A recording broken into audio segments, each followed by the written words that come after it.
We can set your chair back down, so. Okay.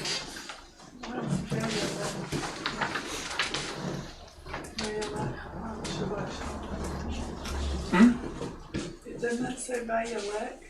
It says Vayak, and that's I think it's a double portion. Oh, okay. I thought it had something to do with Shabbat Shalom. Shabbat Shalom. Shabbat Shalom. Does it show it up there now? Yes, it does. Show the writing? Let's see it did. Okay. So this is Netzavim and Bayalek. Is that the way you say it? Standing and he went. So thank y'all for being here. Thank you, Paul. Join me in the blessing. Blessed art thou, Lord our God, King of the universe, who sanctifies us with thy commandments, and commanded us to engross ourselves in the words of the Torah. and in Hebrew. Baruch atah Adonai Eloheinu, melech haolam, asher kiddushanu b'mitzvotav, v'tzavanu v'yasot b'divrei Torah. How I love your Torah, I meditate on it all the day. I am wiser than my foes, because your commandments are mine forever. What did Jesus say about the commandments? If you love me, you'll keep them. He said that he answered them, man does not live on bread alone, but on every word that comes from the mouth of Adonai. What are the words that come from the mouth of Adonai? His commandments, his instructions for our lives. Okay.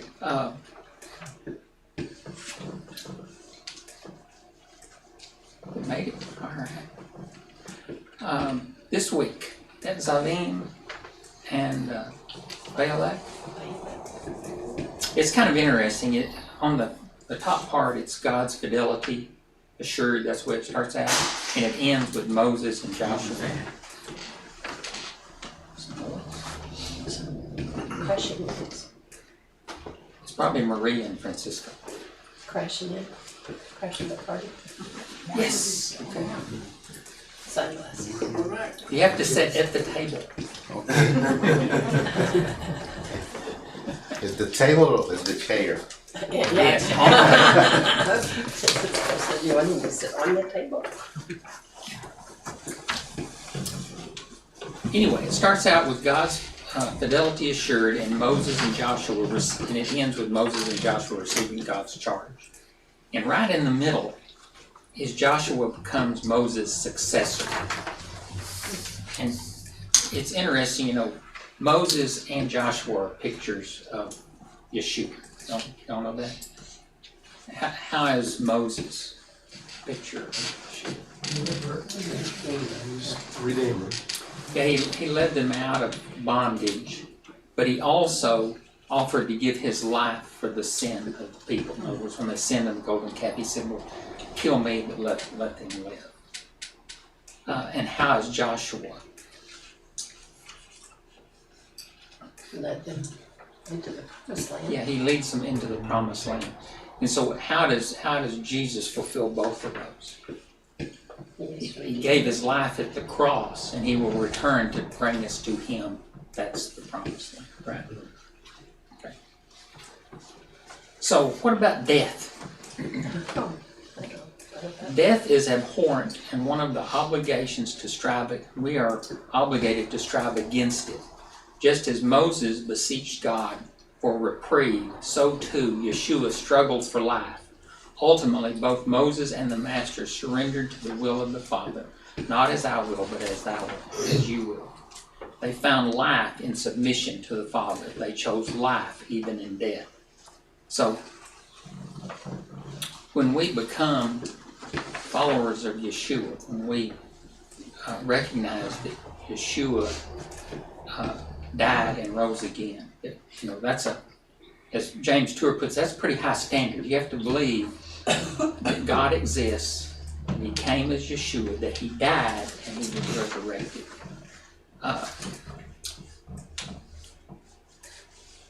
So we find life in death. In other words, we die to self and then we're raised to new life.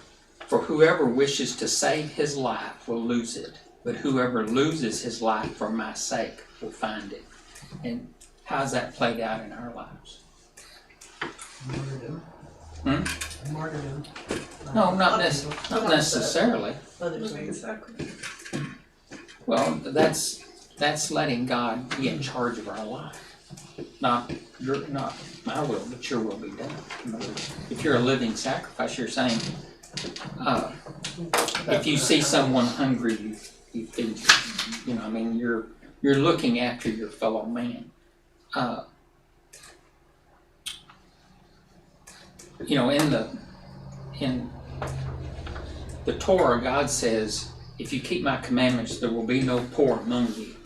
And then he says, there will always be poor among you. Okay, so what does that mean? That means that if everybody takes care of everybody else, people looking in won't see them as poor because you're taking care of them. Okay, in other words, it's not that there's not poor among you, it's that you're taking care of them so that they are not poor. And there are people we have people in our society that are poor. They cannot take care of themselves. Now, we have abdicated our responsibility and given it to the government, the welfare state. But that's not the preferred way, because those people lose their dignity when they're taken care of by the state, because the state doesn't care. I mean, we all see how people on welfare and those that are attacked, their children are taken away from them because they didn't follow some rule that the government has set down. Okay, but when God's people take cares of their congregation, that sort of thing doesn't happen. I mean, it might happen for the welfare of children, but it's done in a caring, loving manner. And governments, they don't have a moral code.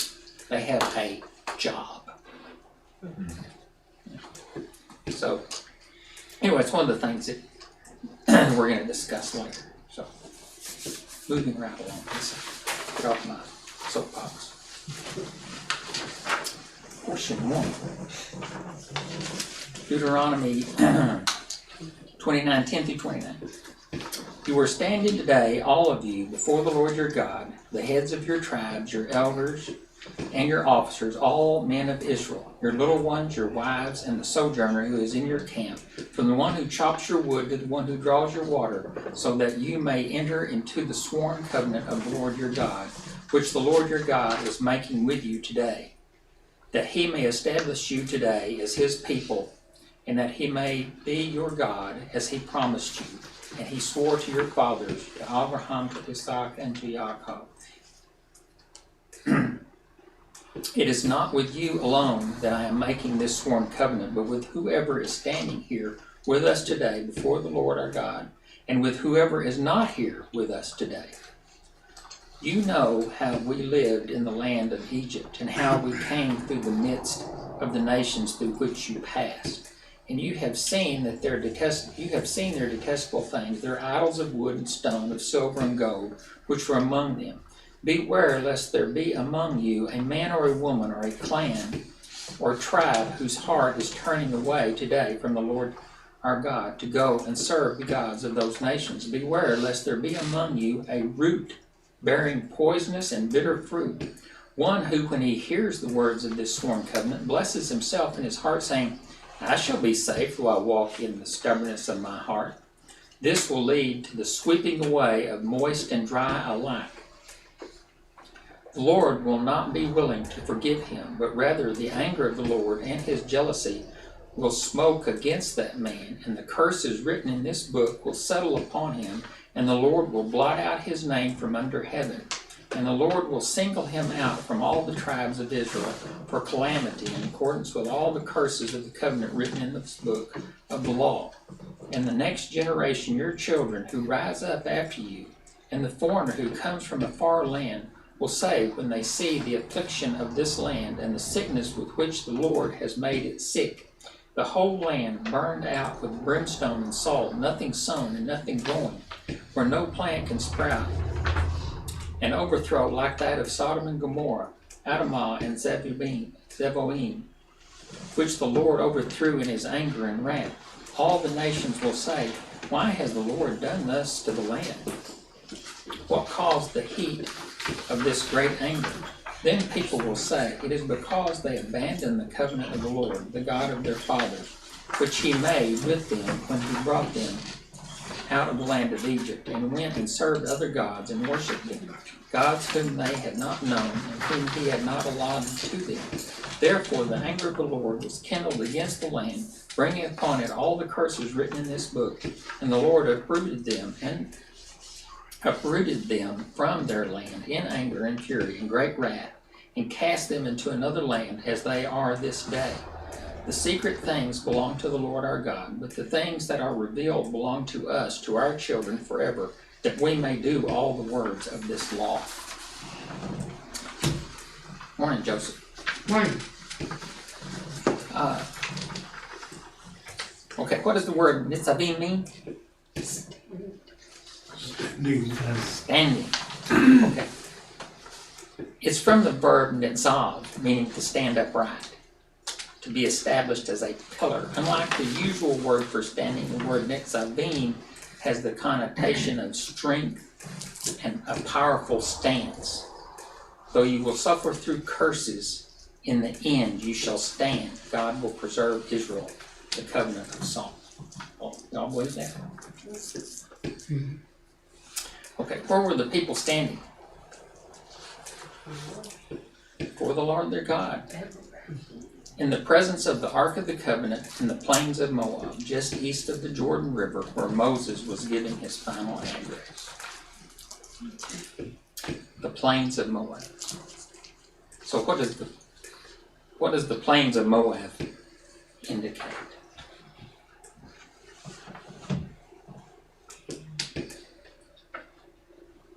East of the Jordan. East of the Jordan, but it was a plain view where they could see where they were going. The mountains weren't obstructing them. Who was present during the convocation, the holy gathering? All of them. Yeah, the totality of Israel, including women, children, sojourners, and slaves. No one was excluded. And why were they gathered together? We're about to go into the His land. final words. Yes, he was giving them his final words. And why does Moses say, today God is establishing you as a nation, when this had been expressed during the Sinai revelation? Because they're about to go in. They were about to take their land. Well, see, that's a troubling expression to the Jewish people today. That it's unclear, because they said, well, we've already made this ratification of the covenant at Sinai, but maybe it was because of the sin of the golden calf. Or maybe it's because they wandered in the wilderness for 40 years and now they're actually going to go in and take the That's land. the new generation. Yeah. Ratification of the covenant. So who else were made parties of the covenant? We were. Yeah, it says not only you, but those people that aren't here today. So is that an indication that it was their generations to follow, or was it indications that the world would follow, because God said you will be a light to the nation? Yes. Both. Both. So the answer is yes. Yes. Yes and amen. But unlike the covenant given earlier at Sinai, which was made with the nations as a whole, the language here is in second person singular, referring to each individual person, is therefore a personal covenant. What is the word aruvut in Hebrew? What does that mean? Y'all remember? We discussed this last year, so y'all should remember. It means mutual responsibility. Remember we talked about it jointly and severally. When you sign a contract with people, especially the bank, you were held jointly and severally. In other words, you're jointly responsible for a loan, and several you're individually responsible. So if there's 3 people and 2 of them can't pay, but you can, you pay. You know. So that's why it says be careful when you join yourself with somebody in a business arrangement, because if you're more financially stable than they are and something goes wrong, it ain't them that's going to suffer. They're already suffering. It's you. So you got to be careful. You know, don't go into things blind. But that's what this is saying. It says I'm holding each individual responsible for their actions and as a group. So if you allow things to happen in the group, everybody's going to suffer because they're held jointly and separately. That's why the idea of each person's responsibility to when they see someone straying, you know, God says if you see your neighbor sinning, you need to tell him and get him to repent. Because if you don't, that sin is on you. But if you do, then he may die in his sin, but you will be absolved. Yeah, but that's the thing. I mean, that's why we.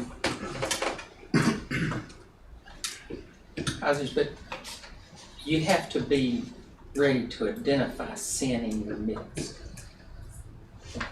Now, what is a sin? That's the next question. Going against the will of the Almighty. Well, transgressing God's law is the definition of sin. But are there things in God's law that there's a white area? A gray area? They're all white. It's black and white. Is it all just black and white? As far as I know, it is. I mean, Jesus himself said, if you're not with me, you're against me, so. Well, but I'm talking about specific things in the law. Yeah, define with me, that's the hard part. Yeah, defining the details. Why does Moses first mention the idols of Egypt and the nations? Why does he mention that? Because those are going to be issues. We're going to be faced with it again. And again, and again.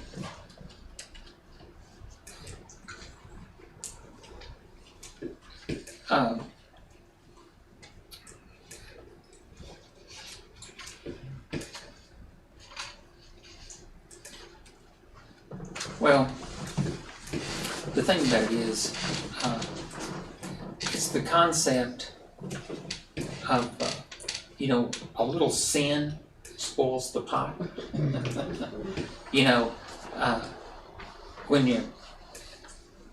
If you cook without a recipe, if you prepare food without a recipe, you put in a little stuff and you taste it, and then you might put in a little bit more. Because why do you do that? Because you can spoil it if you get too much in. Okay. How is it with sin? A little leaven. A little leaven, but what happens to it if you just let a little in? It grows. So, what does the scripture say about your heart? It says guard your heart, because if you let something into your heart, then the Desperately wicked. the desperately wicked things happen. Okay, what is the root producing fruit of poison and bitterness in 18 through 20? A root of bitterness. It doesn't say that in this. This is quoting from the King James Version.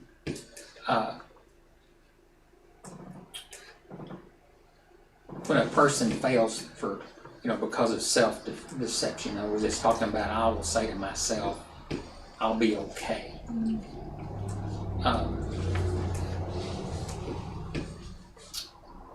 Receiving the blessings and not the curse. Right. So this person is a practical atheist, assuredly come under God's curse as defined earlier in the rebuke portion of Moses' speech. God will not forgive that person since there is no atonement for his sin of unbelief. and it adds the phrase, moist and dry alike. You'll see that in verse 22, moist and dry. Do you know what the moist and the dry are? Well, the moist are the righteous and the dry are the wicked. Okay, so, and if you notice, it goes through and it alludes to this person is going to be treated like Sodom and Gomorrah. Blot out his name. Yeah. Then that was the deal. I was asking Sharon if she listened to Rabbi Foreman this week. But anyway, he talked about this person says in his heart, I'm be okay because God, He won't take the moist and the dry together. When they get, He won't sweep them away. Because it's just like in the day of Abraham, when God came and says, I'm going to destroy Sodom and Gomorrah. And Abraham said, you're not going to take the righteous with the wicked. And he said, well, would you take it if there's 100 or 50 or 20? It gets down to 10, and they quit. So that's why the Jewish people have 10 as a quorum. Minion. A minion, yeah. Anyway, the thing about it is, he says in his heart, I'm in with the righteous. I can believe what I want to believe because God won't take me away because of the righteous. And this little verse here is saying, you're not getting away with it. You know, you will be swept away even though there's righteous with you. You will be swept away, just like Sodom and Gomorrah was swept away. So, what purpose is given for retribution upon Israel?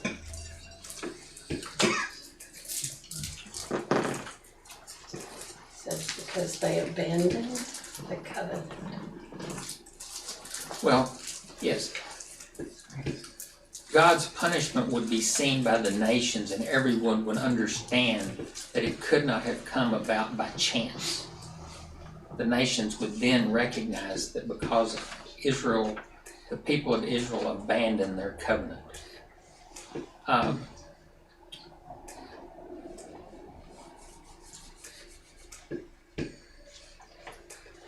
The punishment of the exile comes from the rebuke given in Leviticus. And therefore, Leviticus 26, 32 and 33, the entire curse written in this book refers to the entire Torah, not simply the terms stated in the Torah, in this Torah portion. In other words, the whole portion is saying, if you abandon the covenant, you don't keep the law, and you worship idols and you do those things, and you abandon me, I'm just going to destroy you out of the nation. But it also says he's going to bring them back. What's meant by the statement, the secret things belong to the Lord our God, but the things that are revealed belong to us, so that we may do all the words of this law. You've been told what you need to know. You've been told what you need to know. That's pretty good. Well, it's like I said in the beginning. The people were responsible for one another. You know, we are our brother's keeper. But would they have to police the private matters of others? No. The secret things? No.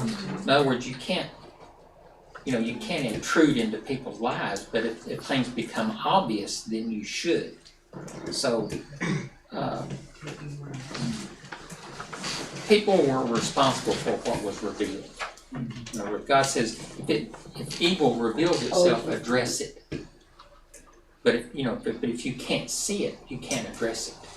But it doesn't mean it doesn't exist, because what it alludes to is back to the guy that says in his heart he says.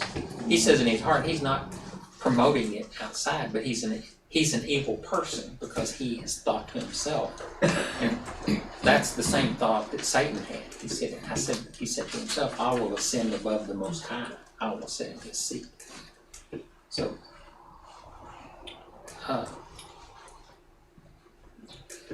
the Jewish people on the Jewish mysticism, the secret things of the Lord may refer to God's hidden degree to exile the people to extend the offer of salvation to the nations. This partial hardening upon Israel is given until the fullness of the Gentiles come in Romans. So, what is the fullness of the Gentiles?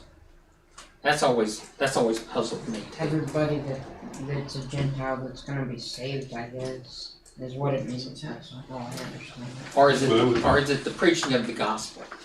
Has the gospel been spread to the whole world? Is there anyone that doesn't know the gospel? You know, God says that just through the creation, through the world, everybody knows the gospel. They cannot deny that there is a God.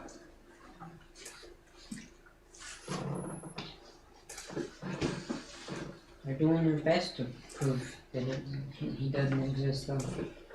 So, let's go and read verse 30, because it kind of continues on in that theme. And when all these things come upon you, the blessing and the curse, which I have set before you, and you call them to mind among the nations where the Lord your God has driven you, and return to the Lord your God, and you and your children, and obey his voice in all that I command you today, with all your heart and with all your soul, then the Lord your God will restore your fortunes and have mercy on you, and he will gather you again from all the peoples where the Lord your God has scattered you. If your outcasts are in the uttermost parts of heaven, from there the Lord your God will gather you, and from there he will take you. And the Lord your God will bring you into the land that your fathers possessed, that you may possess it, and he will make you more prosperous and numerous than your fathers. And the Lord your God will circumcise your heart and the heart of your offspring, so that you will love the Lord your God with all your heart and with all your soul, and you may live, that you may live. So, with all the disaster he's talking about, he reverts back to saying, even if all these things happen, I'm going to bring you back to me.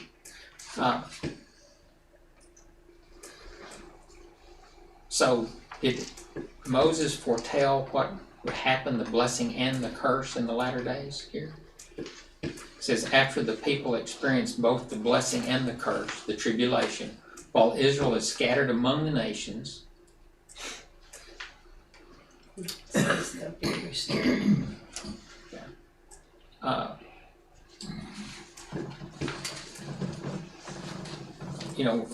it's referred to in the Roman exile after the destruction of the Second Temple. Since Babylonian exile was not worldwide, the people would return to God with all their hearts.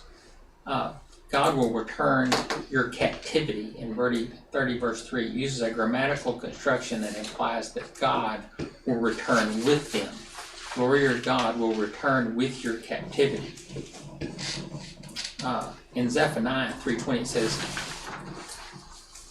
at that time I will bring you in, and at that time I will gather you together, for I will make you renowned and praised among all the peoples of the earth, when I restore your fortunes before you. So, how do we see that played out today? Sisters led captivity captive. Well, And descendants. So that's what that reminds me of. Look at Israel. That's this little bitty nation in the midst of all the mess, all the people around them want to kill them. And at every turn, Israel defeats them, no matter what they try. I mean, they send missiles, they do whatever, but God has protected them. He's given them the power to stand up to all kinds of persecution. And in the midst of that, they've got a booming economy. They produce all kinds of technology. And I was reading a commentary about some of the military aircraft that the United States has sold to Israel, that they haven't enhanced it where it's better than our aircraft. You know, the F-111 had a problem and they turned it into the Mirage, and I think it's way better than the F-111. Yeah.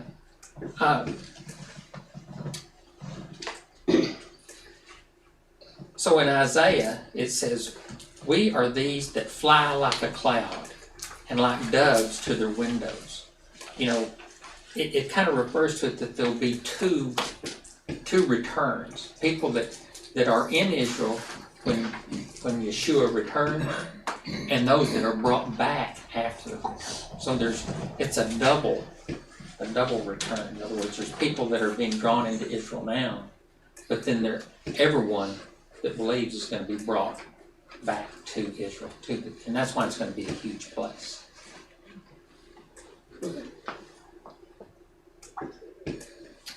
What does it mean God says He will circumcise your heart?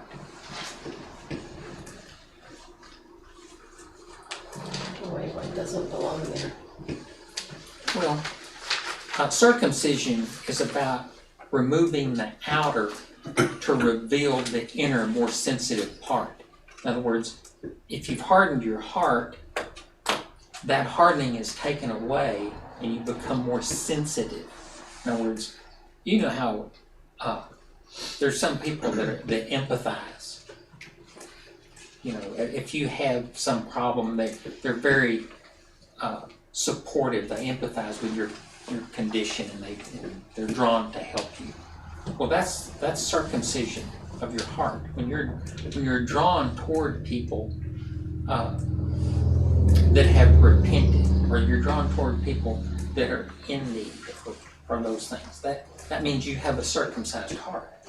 If you live your life with indifference, you have a circumcised heart. You know, if you say, well, yeah, that person, they did that to themselves, they'll suffer for their own sin. Well, that's not being very empathetic or loving. So, to have a circumcised heart, that means you're sensitive to others and their needs and their pain and those things. Which, a lot of times, that's hard to do. I mean, am I wrong? Especially nowadays.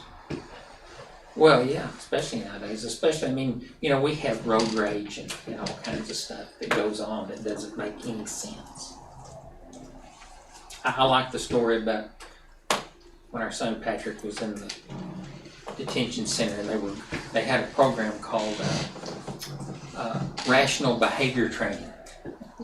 I think everybody needs to have rational behavior training, because one of their examples was if someone pulls out in front of you and you honk your horn and you roll down your window and you make some reference to their heritage and you shake your fist at them, it says stop and think. They didn't pull out in front of you because they wanted to have a wreck. They either didn't see you or they misjudged your distance, but it wasn't.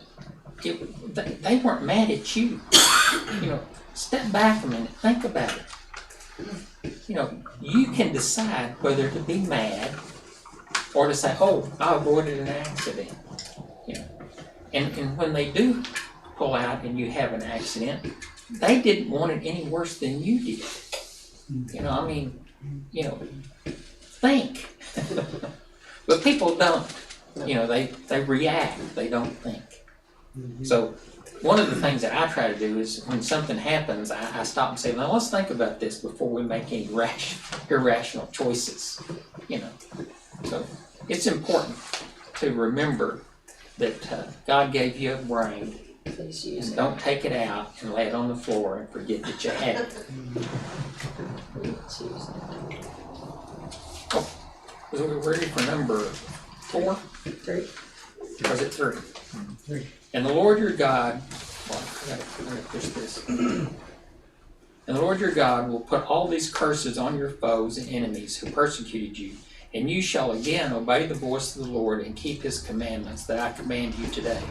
Your Lord your God will make you abundantly prosperous in all the work of your hand, in the fruit of your womb, and in the fruit of your cattle, and in the fruit of your ground.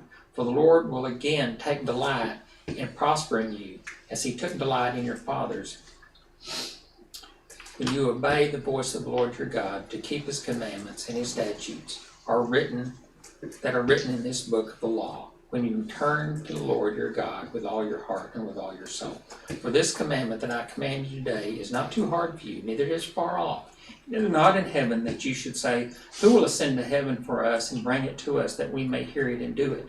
Neither is it beyond the sea that you should say, who will go over the sea for us to bring it to us that we may hear it and do it? But the word is very near you. It is in your mouth and in your heart so that you can do it. So, after Israel returns to God at the end of days, what will happen?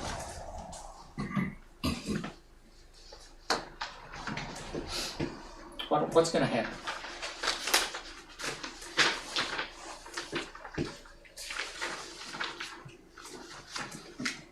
It doesn't say in here. It doesn't say here. Do you think that God will judge the nations that oppressed Israel? Yes, it says he will. Yeah. The sages identify your foes as the seed of Esau. Now, the Jewish people think that that refers to Rome and institutionalized Christianity, and your enemies as the seed of Ishmael, the Arabs. And in a lot of respects, you know, Christianity has persecuted the Jewish people. Yeah, all kinds of stuff. Okay, Moses explained to the people that the commandment is not too far away, not up in heaven or over the sea, but instead is as close as your mouth and heart, that you can do it. What commandment is meant in this case? To love your neighbors, you said? love the Lord your God is with your heart, mind, pride, and Okay. soul. Yeah, To others as you have done unto yourself. well, what it is, what the sages say is it's repentance, it's teshuvah. When the people return to God, that's when that's what it alludes to in the latter days. It says, when you turn from your evil ways and keep my commandments, I will bring you back. Do you think that World War II, where the Jewish people were severely persecuted, and all those people said we have to return, we have to obey God's commands? Do you think that was a defining point? You know, I've heard it said.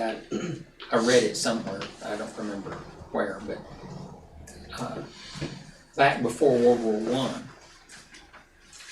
I. When they were first coming into to Israel, they were trying to reestablish Israel, that they were trying to decide what language that they were going to speak in Israel. What language do you think they were wanting to speak? German. You think World War II had anything about them deciding not to speak German? Yeah. So, what does the Apostle Paul say about Deuteronomy 30, 11 through 14 in Romans 10, 5 through 8? He quotes that verbatim, but he leaves off so that you can do it. Why did he leave off so that you can do it? Well, he was in Romans, he's talking about keeping the law of keeping the law for salvation and being saved through belief.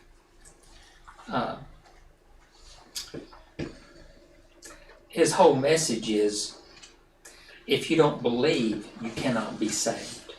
Doesn't matter what you do, doesn't matter what you say or whatever. If you do not believe who God is and trust in Him, you're lost. And it's always been that way. I mean, Abraham believed God and it was credited to him as righteousness. It wasn't what he did, he believed. And so it was considered to him as righteousness. And that's the way it is to this day. You hear the commandment and you can do it. But if you don't believe, there's no way you can do it. Because if you don't have God in your life, if you're not looking at Him as your salvation, what good is it going to do you? It's like the man that's stubborn. It says in his heart, I'll do what I want to. Okay? Because he doesn't believe. And so, what it says here is the same thing. I mean, Paul is interpreting what the Old Testament says. He's not adding to or taking away. Because Paul knew that Abraham was righteous because he believed. And he's telling the people of his time, it doesn't matter. If you don't believe that God is your Redeemer through Jesus, then you can't be saved. There's no amount of work you can do. Okay? But if you believe, you will keep His commandments. Because that's what enables you to do it, is your belief that God is your Redeemer, that He holds ultimate judgment of you.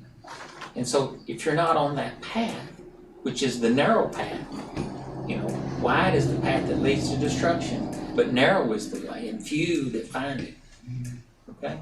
So that's what we're on, is we're on the narrow path to seek Him. But our ultimate is that we believe. You believe in your heart. You profess with your mouth that Yeshua is Lord. And if you do not do that, then all the other stuff is just commentary. Okay. Are we at 4 now? Yes. Is 4 your turn? No, that 5 is yours. Isn't it? That's one. I'll read 4. Okay. So why don't you read 4? You read good. See, I have set before you today life and good, death and evil. If you obey the commandments of the Lord your God that I command you today, by loving the Lord your God, by walking in His ways, and by keeping His commandments and His statutes and His rules, then you shall live and multiply, and the Lord your God will bless you in the land that you are entering to take possession of it. But if your heart turns away, and you will not hear, but are drawn away to worship other gods and serve them, I declare to you today that you shall surely perish. You shall not live long in the land that you are going over the Jordan to enter and possess. I call heaven and earth to witness against you today that I have set before you life and death, blessing and curse. Therefore choose life, that you and your offspring may live, loving the Lord your God, obeying His voice, and holding fast to Him. For He is your life and length of days, that you may dwell in the land that the Lord swore to your fathers, to Abraham, Isaac, and Yaakov, to give them. So Moses continued to speak these words to all Israel, and he said to them, I am 120 years old today. I am no longer able to go out and come in. The Lord has said to me, you shall not go over this Jordan. The Lord your God Himself will go over before you. He will destroy these nations before you, so that you may dispossess them. And Joshua will go over at your head, as the Lord has spoken. And the Lord will do to them as He did to Sihon and Og, the kings of the Amorites, and to their land when He destroyed them. And the Lord will give them over to you, and you shall do to them according to the whole commandment that I have commanded you. Be strong and courageous. Do not fear or be in dread of them, for it is the Lord your God who goes with you. He will not leave you or forsake you. So ultimately, what's the choice that Moses set before Israel? Life and death. Life, death, good and evil. What's sin and curses? What is that the fundamental principle of? I set before you today life and good, death and evil. What is that principle? Free will.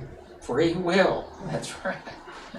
God does not decree whether a given soul will either be righteous or wicked. It's a choice. And that it always has been. In other words, I've always said, love is a choice. You choose to love people. You choose to love God. You choose these things. You can reject them. God didn't say that. He didn't say you had to. He said you can. I put it within you that you can do these things. What's the consequences of turning your heart away from God? Ultimate death. Ugly. Not reaching the promised land. That's right. Yeah. It's not going to go well with you. He told them it's exile and eventual death. In other words, in Christian terms, it's eternal death, which is eternal separation. Does that mean you're not really dead? You're just separated from God? Is that what the lake of fire is? You're Conscious. Seem to be. I don't know. I think it's worth avoiding. Yes. Okay. What did Moses entreat? What did he ask them to do in 19? To choose life. Yeah, in 30:19, God wanted Israel to choose life by loving, obeying, and cleaving to Him. In the King James Version, it uses the word cleave. That's not a very common term these days, but it means to hang onto. When you cleave to someone, you want to be near them, and you hang on every word. For God is your life and your length of your days. In Psalm 36:9 it says, "For with you is the fountain of life." So is God our fountain of life? What is a fountain? Living water. If He's our fountain of life, we don't have life without water. I mean, you can live without food for a long time. You can't live without water very long. I mean, About 3 days. Yeah, about a week. If you don't have water, you're toast. No, you're jerky. Okay, we're transitioning now into Va'elek. This is where it begins in Deuteronomy 31:1. What does Va'elek mean? He went. And it actually means to walk or to go. Jewish tradition states that Moses went around comforting people and encouraging them, even though he knew he would die soon. Other sages say that these events are not in chronological order and that the following verses took place right after Moses was denied his request to enter the land. Who knows? I mean, you can read it and say, how do these things? Because one of the things says, I'm 120 years old today. But he's supposed to die that day. So he couldn't be writing it. I mean, someone else had to be taking notes and transcribing this later. So it's not that it was added to, it's just that it was compiled. How old was Moses when he died? 120 years old.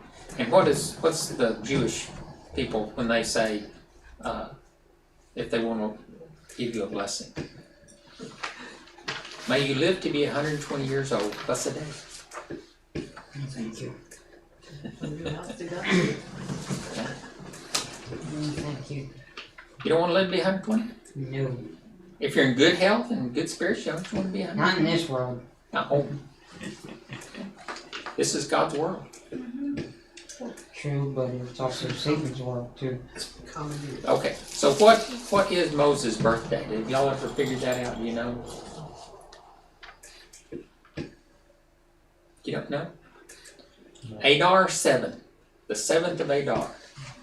We know that he died on this date by statements made in the book of Joshua. Joshua was told to prepare to cross the Jordan in 3 days, which occurred on the 10th of Nisan, in Joshua 4:10. But we know that Israel had mourned for Moses for 30 days, in Deuteronomy 34:8. So on the 7th of Nisan, the people prepared to cross, which was 30 days after the death of Moses, counting backwards 30 days from that day is Adar 7, which is therefore considered the day of Moses. It was his birthday too, huh? He got his birthday and his death day. Death day. Why was Moses forbidden to enter the land? Because he Because he was disobeyed. hit with the rock. What is, but when he struck the rock, why was that a reason not to go into the kingdom, Because he was into told to the speak promised to land? it. Well, it's like unbelief. When he said, "Speak to the rock," and you struck it, then he didn't believe what God said. So it alludes to the fact that even the righteous can succumb to unbelief. Why did God choose Joshua to be the next leader? Because he was the one that was there with Moses all the time. It alludes to the fact that Joshua had the same characteristic. His demeanor was the same as Moses. He was humble. He was always studying. He stayed in the tent. When Moses would leave, he would stay in the tent of meeting. And what additional duty did he have? When they fought their battles, who went out to lead? Joshua. He led in the battle against the Amorites, where he couldn't hold his arm up, so Hur and somebody else, Aaron, held his arms up. And what tribe was Joshua from? Ephraim. He was a son of Joseph. Why did Moses change Joshua's name to Joshua from Hosea? Y'all know? Yeah. This is just strictly Jewish commentary. Moses was afraid that Yahushua was so humble that he would be susceptible to being influenced by the spies. So, by adding the Yod onto his name, which Yahushua means Yahweh has saved, Moses added the Yod in front of his name so it indicated that Yahweh will save. So, not he has saved, he will save. So it indicates that, when he came back with the spies, he said, if I stand, God will save. Who knows? It sounds good. What did Moses say to the elders about their entry into the land? God will go before you, That's right. He will go before you. And what will he do? destroy. Yeah, he will destroy the nations. So,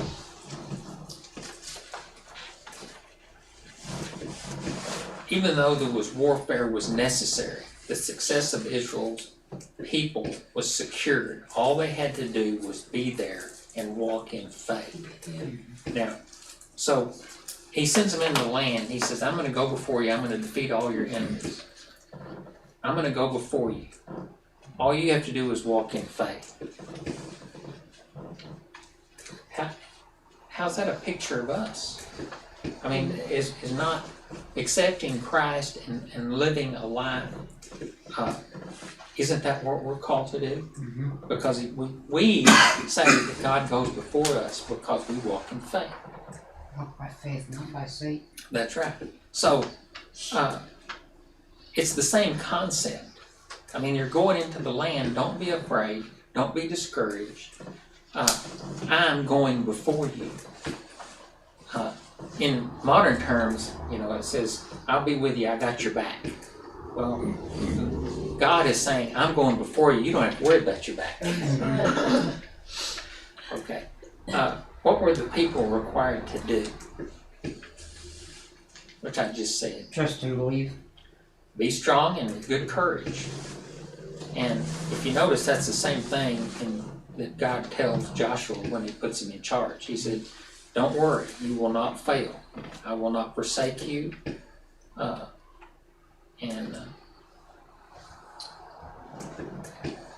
It's the power of God's word that brings us through all calamity, so to speak.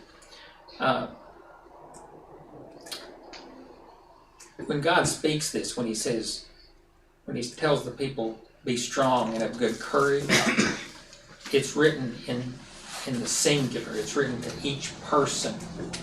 He wasn't saying, all y'all, like we do in Texas. He was saying, you be of good courage. Be strong. Don't worry. You know? And a lot of times, even when ministers and they talk about our congregation and being strong together, but God doesn't call us. He wants us to be strong together, but he wants you to be strong individually. He wants each one to have a strong faith. But if we as a group have a strong faith, it encourages individuals to have a strong faith also. So, I don't know, I guess you say it's the same side of the coin, so to speak. One side is the same coin. However you say that. So we're ready for number 5? Cinco?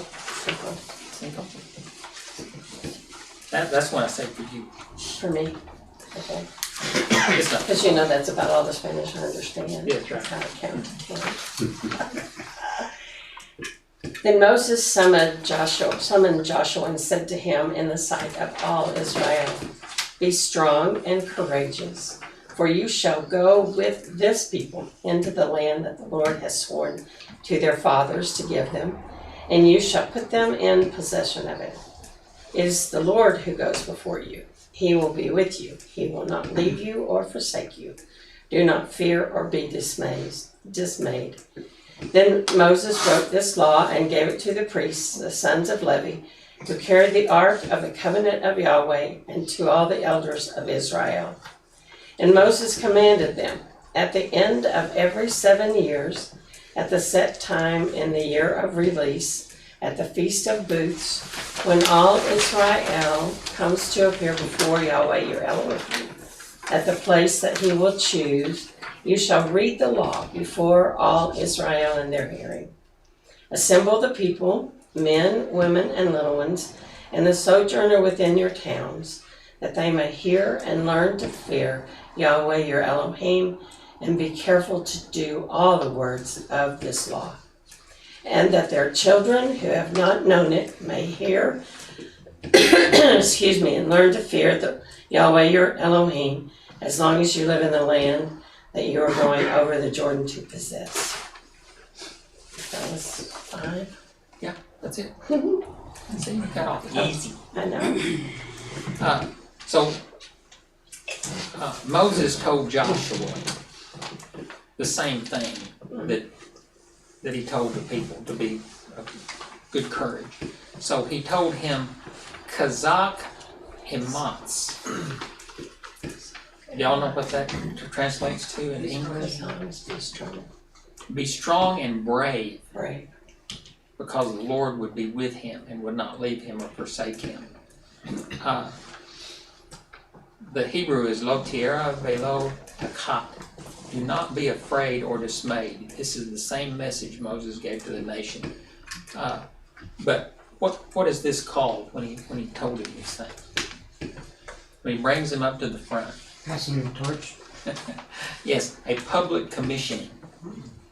In other words, but that's the way we do in all, I don't know about all society, but I know in our society we commission people. You bring them up, you pray for them, you bless them, you give them a commissioning. But what is that? What is that doing? Empowering. Yeah, perfect. But it empowers, but it also edifies and strengthens.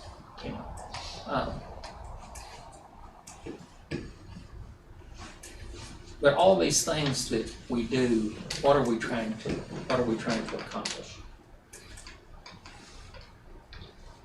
we're trying to instill God's character into ourselves and into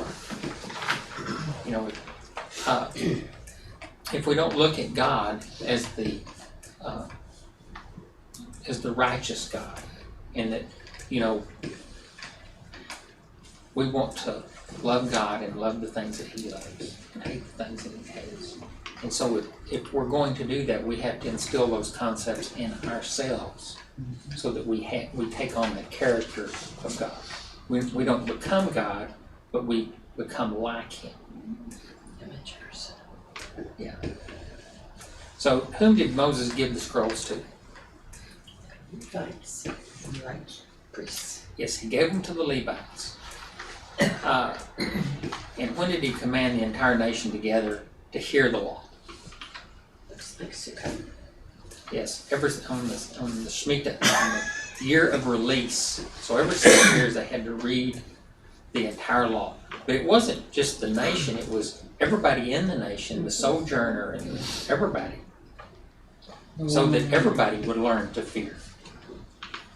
And so when did God command Moses and Joshua to appear at the tent of meeting? That's in Joshua 31:14. According to Jewish tradition, the events described in the rest of chapter 31 took place 5 days before Moses died, so that Joshua could be officially commissioned to lead the people. So it's kind of saying this is out of chronological order. But I don't know how you come up with 5 days or any of those amounts of time. I think it's arbitrary. I guess we're ready for number 6. And the Lord said to Moses, behold, the days approach when you must die. Call Joshua and present yourselves in the tent of meeting, that I may commission him. And Moses and Joshua went and presented themselves in the tent of meeting. And the Lord appeared in the tent in a pillar of cloud, and the pillar of cloud stood over the entrance to the tent. And the Lord said to Moshe, behold, you are about to lie down with your fathers. Then this people will rise and whore after the foreign gods among them in the land that they are entering, and they will forsake me and break my covenant that I have made with them. Then my anger will be kindled against them in that day, and I will forsake them and hide my face from them, and they will be devoured.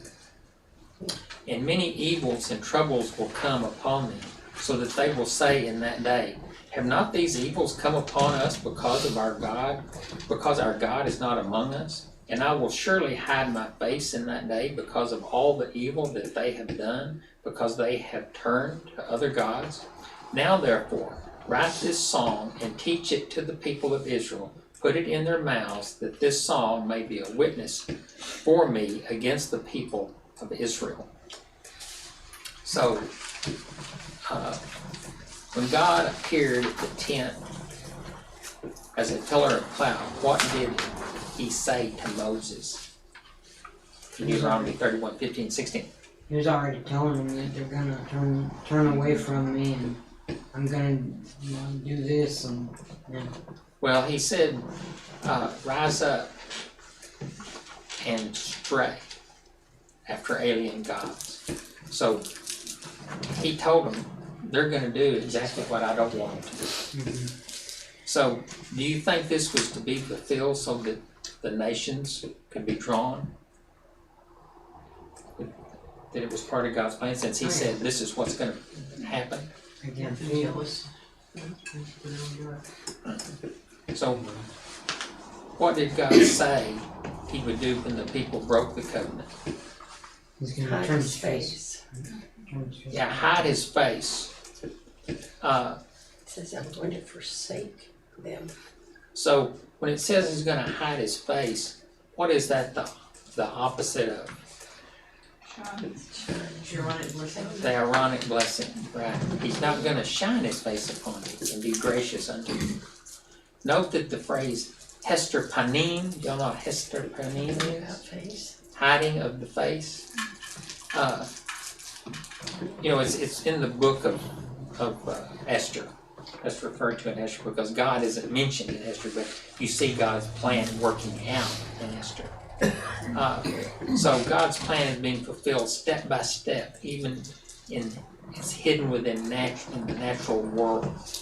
In other words, even though people do evil, make evil choices, God's plan is still fulfilled, even though the hearts of men aren't on board. God's guiding hand moves in the background ultimately for the good. So, do you believe that? Oh yeah. I mean, you can't live in the world and see what's going on and see how the prophecies are fulfilled without believing God. It's not God's hand, because there's no way these things could happen otherwise. Okay, what was the purpose of the evils and troubles that God would send upon the faithless people? What was the purpose when he said all these things are going to happen to you, all these evils? To bring it back. Yeah, it meant it was a wake-up call. So, what happens? I mean, y'all remember when 911 occurred? Yes. Yeah, 19 years ago. Yeah. What happened? The churches were overflowing for about 2 weeks.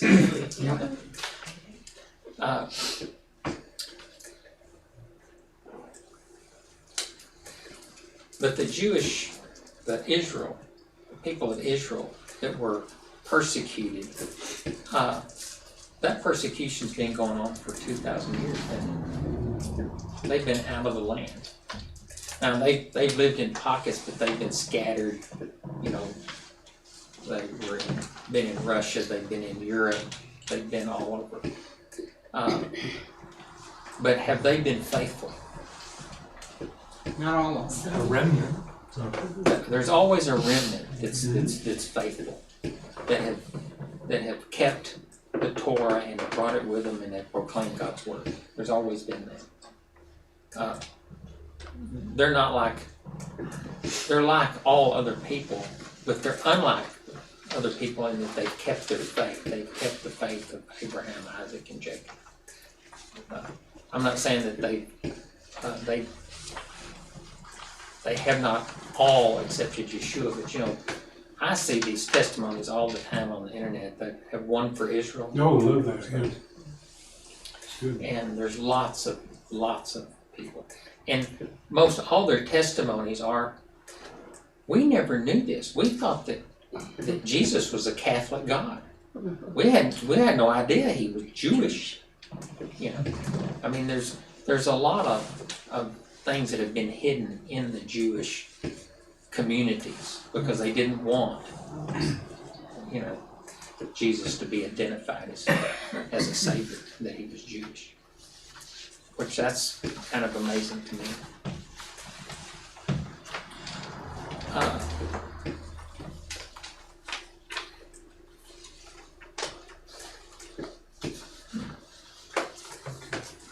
I guess I can go ahead and finish up here. We can go for 7. I had another question, but it was just a repeat of the previous one. For when I have brought them into the land flowing with milk and honey, which I swore to give to their fathers, and they have eaten and are full and are grown fat, they will turn to other gods and serve them, and despise me and break my covenant. And when many evils and troubles have come upon them, this song shall confront them as a witness, for it will live unforgotten in the mouths of their offspring. For I know that they are inclined to do even today, before I have brought them into the land that I swore to give. So Moses wrote this song the same day and taught it to the people of Israel. And the Lord commissioned Joshua, the son of Nun, and said, Be strong and courageous, for you shall bring the people of Israel into the land that I swore to give them. I will be with you. When Moses had finished writing the words of this law in a book to the very end, Moses commanded the Levites, who carried the ark of the covenant of the Lord, Take this book of the law and put it beside the ark of the covenant of the Lord your God, that it may be there for a witness against you. For I know how how rebellious and stubborn you are. Behold, even today, while I am yet alive with you, you have been rebellious against the Lord. How much more after my death? Assemble to me all the elders of your tribes and your officers, that I may speak these words in their ears and call heaven and earth to witness against them. For I know that after my death you will surely act corruptly and turn aside from the way that I have commanded you. And in the days to come evil will befall you, because you will do what is evil in the sight of the Lord, provoking him to anger through the work of your hands. Then Moses spoke the words of this song until they were finished in the ears of all the assembly of Israel. So what's next week's lesson? Azina. Yeah. Okay. What was Moses told to do in response to God's revelation? Which we just talked about. Write a song. Write a song.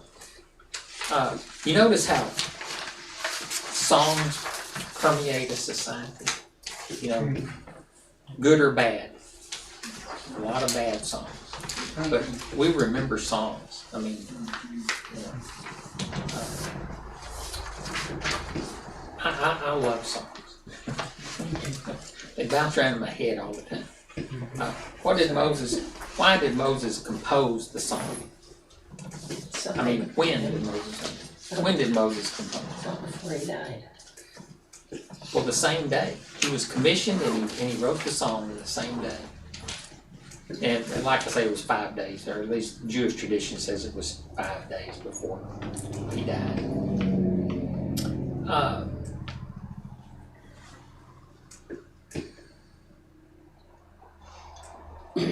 In the book of the law, mentioned in Deuteronomy 31:24-26, the same thing as the written, is it the same thing as the written Torah scroll that we have today?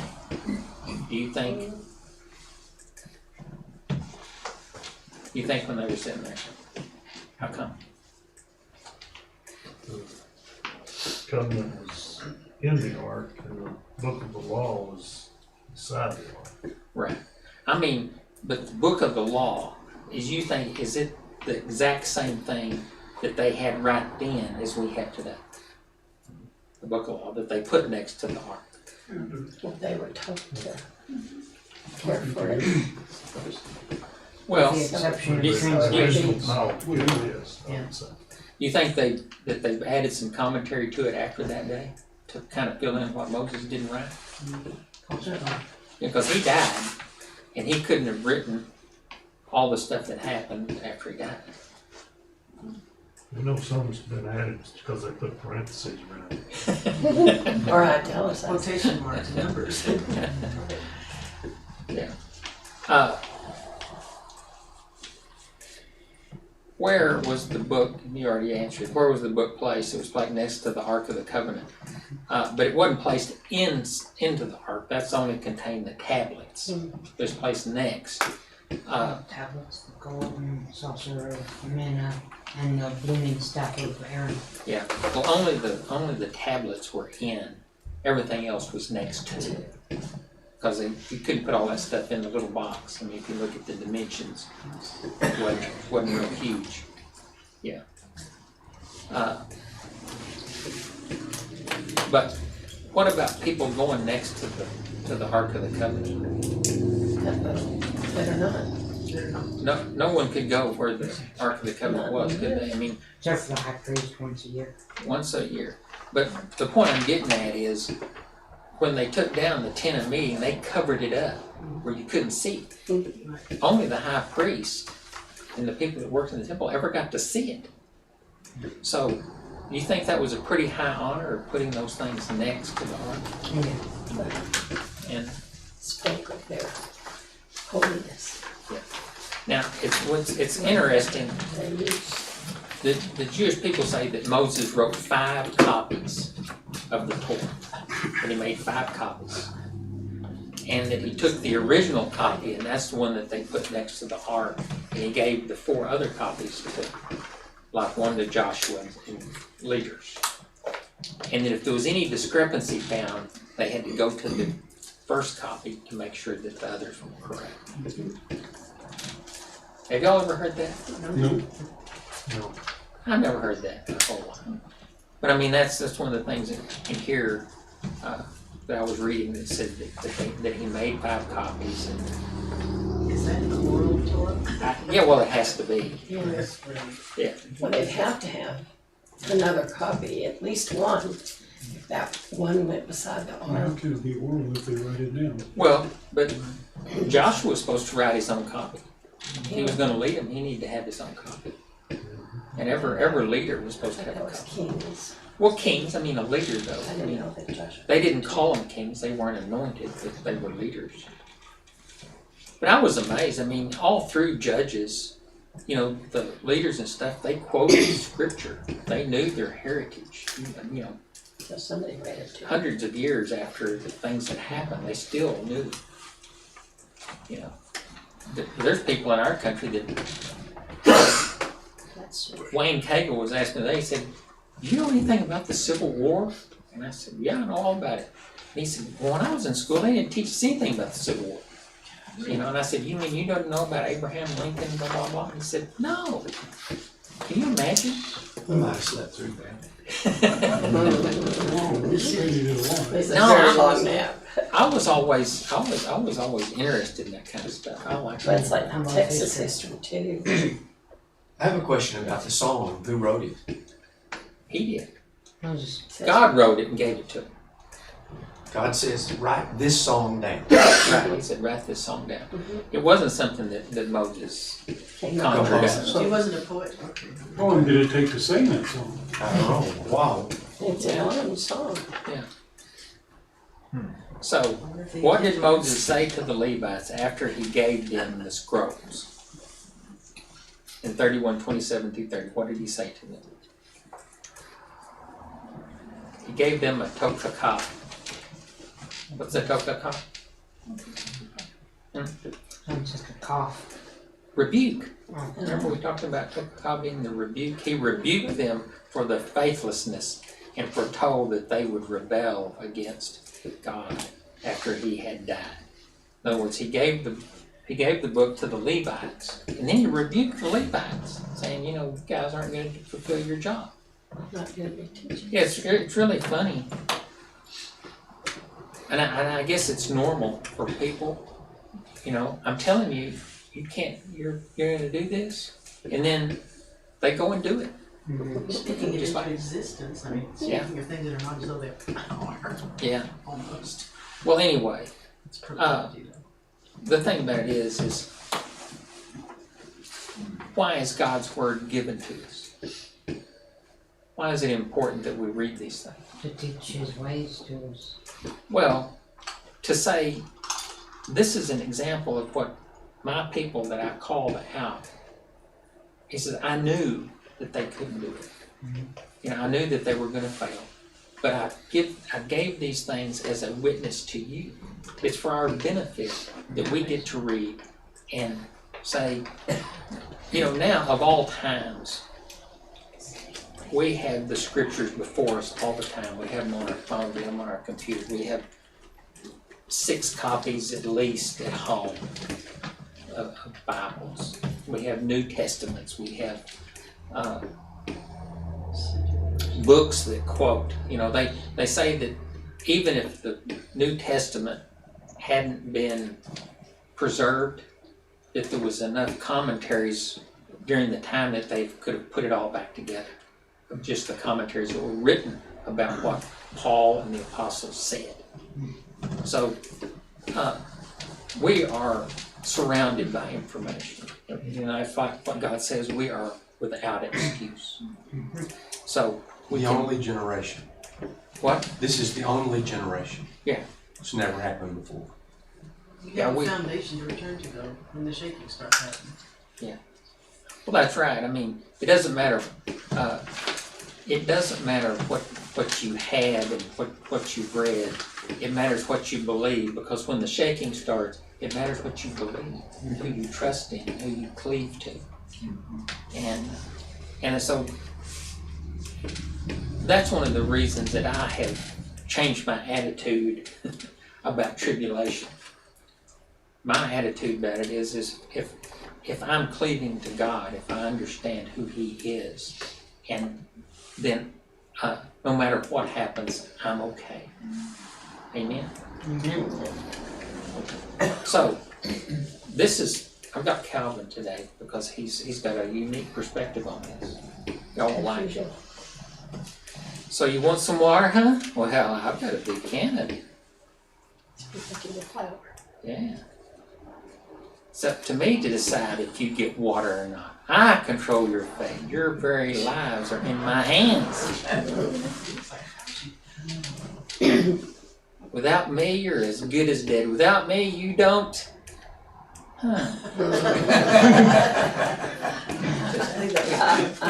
Yeah, God rained on His parade. I would say so. The thing about it is that, it kind of shows where we are. We think we're in control. Oh yeah. But we're so far out of control, we don't even know it. Right. So, if we don't rely on Him, all is lost. Okay, next week is Ha Hazinu. Listen. Should I have my little cartoon? I've got a little cartoon where Moses is up in front, he's got his band, he's got his guitar, and he's saying, "Listen up." Well, join me in the blessing. Blessed are thou, Lord our God, King of the universe, who gave us the Torah of truth, Yeshua our Messiah, and set everlasting life in our midst. Blessed Blessed are art thou, thou, O Lord, giver of the Torah. and in Hebrew.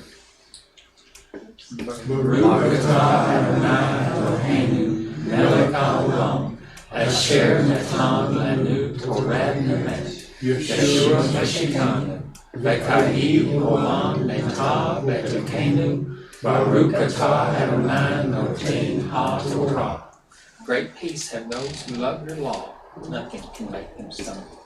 The way of the wicked is like darkness. They They do not know what makes them stumble.